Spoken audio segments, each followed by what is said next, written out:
A lot of people ask me what's up with my weird drill press when I posted my last video, and I'm assuming what they mean is when you see a drill press in the wild, normally you pull down the feed lever and the spindle moves towards the table.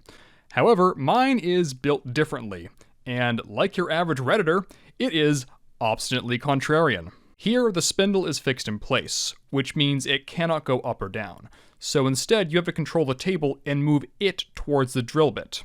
This allows for a more intimate drilling experience. One where you can really feel the pressure that you're putting on the cutting tools to a much finer degree than with a traditional press. That's why you'll often see these referred to as sensitive drill presses.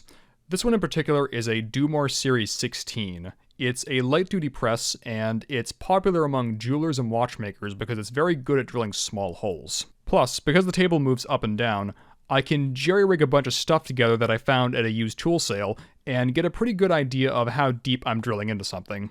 It works okay. I just wish that the dial indicator was in metric rather than freedom units. The spindle being part of the motor is somewhat unusual for consumer drill presses. More often than not, you'll have a motor attached to the back of the press somewhere, and it will drive a belt that will transfer the rotation to the spindle. I've read claims that this makes the Dumore more stable than a belt-driven press, but I'm not sure if this actually makes a huge difference in the real world, but this does mean that you can't change the speed easily by swapping the belt up or down a position on the step pulleys.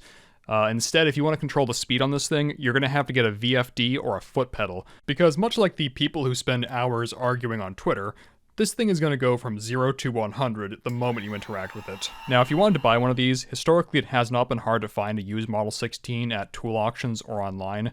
Just don't do something stupid like pay $900 for one that looks like it's been left in someone's garage since the 50s. Dumore still makes these at the original factory in the US, so you can just buy a new one for $1,000 if you're going to pay that much. If you do buy used, though, one thing to look out for is the dreaded smile that is caused by accidentally drilling into the plate. These can range from, okay, everyone makes mistakes, to, oh my god, what did you do to that thing? Honestly, this kind of thing's a big red flag to me, and I will scrutinize the listing a lot more carefully if I see it. I mean, this is pretty easy to avoid if you just line the drill bit up with that hole in the center of the plate, or if you get a sacrificial piece of wood and then drill on top of that instead. But I digress. That is why drill press be weird.